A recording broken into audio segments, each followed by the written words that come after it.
अर्थव्यवस्था क्या है, अर्थव्यवस्था के कितने प्रकार हैं, इस पर आज हम विस्तार से बात करने वाले हैं।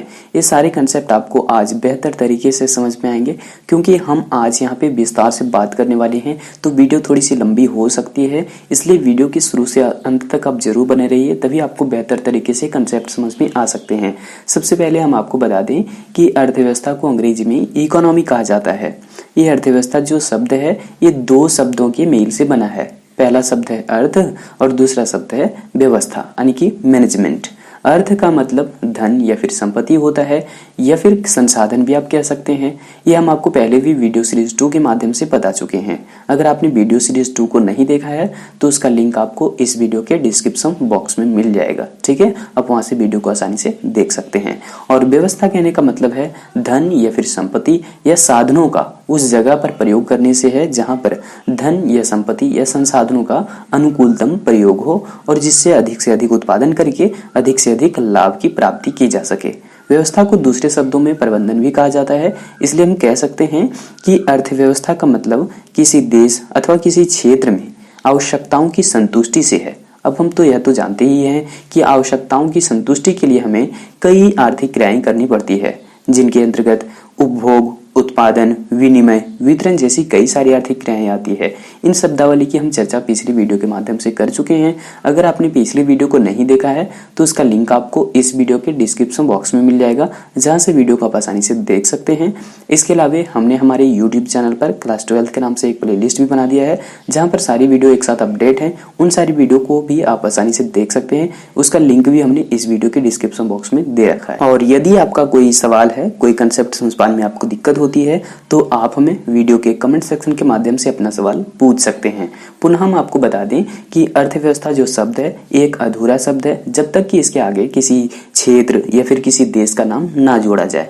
यह क्षेत्र जो है एक परिवार भी हो सकता है, एक गांव भी हो सकता है, एक शहर भी हो सकता है, एक जिला भी हो सकता है, एक राज्य भी हो सकता है और संपूर्ण देश भी हो सकता है। यहाँ पर ध्यान दीजिए कि किसी देश की अर्थव्यवस्था से हमें इस बात का पता चलता है कि उस देश की आर्थिक गतिविधियां किस प्रकार की है, यानी कि किस प्रकार से वहां पे आर्थिक क्रियाएं संचालित की जा रही है। अर्थात ये देखा जाता है अर्थव्यवस्था के अंतर्गत कि वहां के लोगों का आर्थिक जीवन कैसा है। यह हम निश्चित तौर पे यह कह सकते हैं कि अर्थव्यवस्था अर्थशास्त्र का एक व्यवहारिक पक्ष है, जिसके अंतर्गत लोग उत्पादन, उपभोग, विनिमय और वितरण जैसी न जाने कई सारी आर्थिक क्रियाएं करके आजीविका प्राप्त करते हैं। अर्थव्यवस्था किसी क्षेत्र विशेष से संबंधित होती है, जैसे कि भारतीय अर्थव्यवस्था यानी कि भारत की अर्थव्यवस्था। तो किसी अर्थव्यवस्था के बारे में जानने का मतलब है कि वहाँ के लोगों का हम आर्थिक जीवन जानने का प्रयास करते हैं। वहाँ के लोग कैसे रहन सहन, कैसे खान पान, कैसे रहने के तौर तरीके करते हैं, इन सारी चीजों के बारे में हम लोग जानने का प्रयास करते हैं, है ना। और किस प्रकार से जो है वहाँ की आर्थिक गतिविधियां एक दूसरे से जुड़ी हुई है, इन सारी चीजों के बारे में जानते हैं। तो इस तरीके से आप कह सकते हैं झारखंड की अर्थव्यवस्था। तो यहाँ झारखंड की अर्थव्यवस्था कहने का मतलब है कि झारखंड में किस प्रकार से लोग आर्थिक क्रियाएं करके आजीविका प्राप्त करते हैं और किस प्रकार से अपना रहन सहन खान पान करते हैं, है ना। इन सारी चीजों के बारे में जानने का प्रयास करते हैं। अर्थव्यवस्था एक सामान्य व्यक्ति से लेकर के संगठनों, कंपनियों, सरकारों, इन सब से संबंधित होती है। इन सबको प्रभावित भी करती है और इन सब से प्रभावित भी होती है। यानी कि अर्थव्यवस्था जो है वो सभी लोगों के आर्थिक क्रियाओं का परिणाम है। यानी कि सभी लोगों की आर्थिक क्रियाएं क्या है, एक दूसरे से जुड़ी हुई है, क्योंकि अपनी जरूरत को पूरा करने के लिए लोग अपने आप में सक्षम नहीं हैं। कुछ संसाधन उनके पास उपलब्ध हैं तो कुछ ऐसे संसाधन हैं जो हम लोगों के पास उपलब्ध नहीं भी हैं, तो हम दूसरे व्यक्ति से लेकर के अपनी जरूरत को पूरा जरूर करना चाहते हैं। इस प्रकार से हमारी जो आर्थिक गतिविधियां हैं वो दूसरे व्यक्ति के साथ जुड़ा हुआ है, ठीक है। अब तक चूंकि आप यह जान चुके हैं कि एक व्यक्ति की आर्थिक क्रिया दूसरे व्यक्ति की आर्थिक क्रिया से पूर्ण रूप से जुड़ा हुआ है, इसलिए एक व्यक्ति की आर्थिक क्रिया का प्रभाव दूसरे व्यक्ति के आर्थिक जीवन पर अवश्य ही पड़ेगा। लेकिन यहाँ पर ध्यान में रखिएगा ये कि आर्थिक क्रिया का जो प्रभाव पड़ेगा ये अच्छा प्रभाव भी हो सकता है और बुरा प्रभाव भी हो सकता है, लेकिन इस पर हम चर्चा अभी अब नहीं करेंगे। ये जो है इन्वायरमेंटल इकोनॉमिक्स का पार्ट है, इसके लिए हम एक अलग से वीडियो तैयार कर देंगे। यहाँ पर ये ध्यान में रख लीजिए कि आर्थिक जीवन पर जो अच्छा प्रभाव या फिर बुरा प्रभाव पड़ता है, इसका मापन व्यक्ति के रहन सहन, खान पान, स्वास्थ्य का स्तर, शिक्षा का स्तर, जागरूकता, अपनाई जाने वाली तकनीक, सामाजिक अवसंरचनाएं, इन सारी चीजों के द्वारा मापन इसका किया जा सकता है कि व्यक्ति के आर्थिक जीवन पर अच्छा प्रभाव है या फिर बुरा प्रभाव है। ठीक है। अर्थव्यवस्था को सामान्यतः 3 भागों में वर्गीकृत किया जाता है।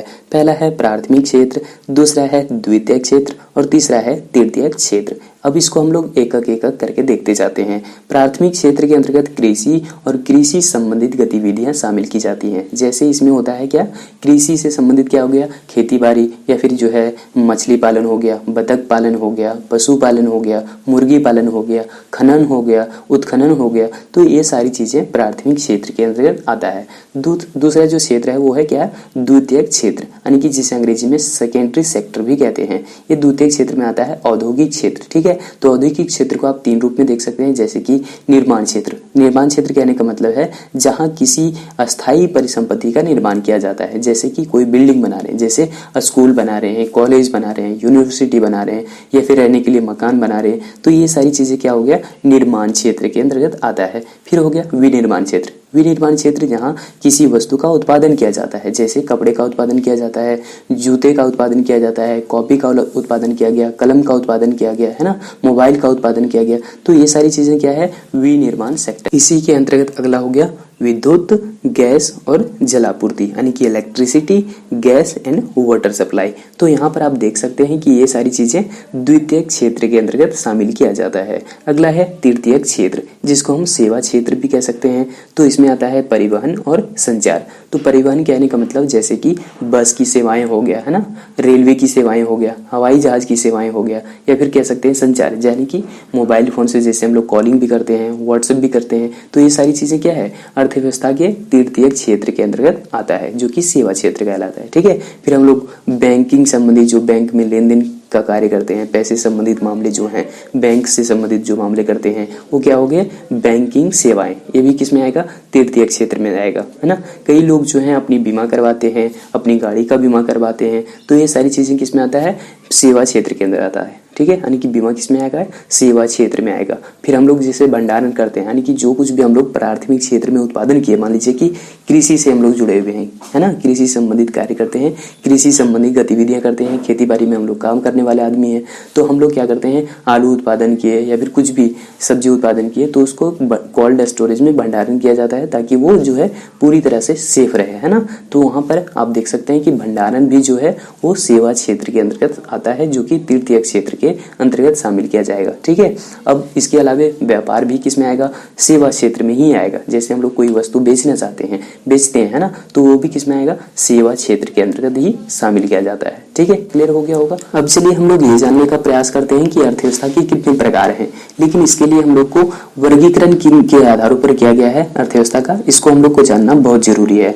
तो हम लोग देखेंगे क्या, नियंत्रण के आधार पर वर्गीकरण, फिर है विकास के आधार पर वर्गीकरण, और अंतिम है वैश्विक संबंधों के आधार पर वर्गीकरण। तो हम लोग को पहला जो है उस पर ज्यादा गौर फरमाना है, क्योंकि यही हमारा सिलेबस के अकॉर्डिंग कहता है कि इसको हम लोग को जानना बहुत जरूरी है। ठीक है। तो पहला हम लोग क्या देखेंगे, नियंत्रण के आधार पर वर्गीकरण। तो इसमें क्या क्या आएगा, उदारवादी अर्थव्यवस्था यानी कि लिबरल इकोनॉमी, फिर है समाजवादी अर्थव्यवस्था यानी कि सोशलिस्ट इकोनॉमी, और अंतिम है हमारा मिश्रित अर्थव्यवस्था यानी कि मिक्स्ड इकोनॉमी। ठीक है। दूसरा जो वर्गीकरण किया गया है अर्थव्यवस्था का, वो है विकास के आधार पर वर्गीकरण। तो इसमें क्या क्या आएगा, अविकसित अर्थव्यवस्था, अल्प विकसित अर्थव्यवस्था, या फिर जिसे आप विकासशील अर्थव्यवस्था भी बोल सकते हैं। अंतिम है विकसित अर्थव्यवस्था। तो ये 3 प्रकार की अर्थव्यवस्था यहाँ पर भी देखने को मिलेगा। अगला जो है वो है वैश्विक संबंधों के आधार पर अर्थव्यवस्था का वर्गीकरण। तो ये 2 प्रकार का है, एक है खुली अर्थव्यवस्था किसे कहते हैं, और दूसरा हम लोग जानेंगे बंद अर्थव्यवस्था किसे कहते हैं, यानी कि एक है ओपन इकोनॉमी, एक है क्लोज्ड इकोनॉमी। तो इन सारी चीजों पर हम लोग अगली वीडियो में विस्तार से बात करने वाले हैं। आज की वीडियो में बस इतना ही, फिर से मिलेंगे हम एक नई जानकारी के साथ अगली वीडियो में। तब तक इस वीडियो को अपने दोस्तों के साथ जरूर शेयर कीजिए, और आपको यह वीडियो कैसा लगा इसके बारे में भी आप कमेंट सेक्शन के माध्यम से हमें जरूर बताइए। हमें आपके कमेंट का इंतजार रहता है।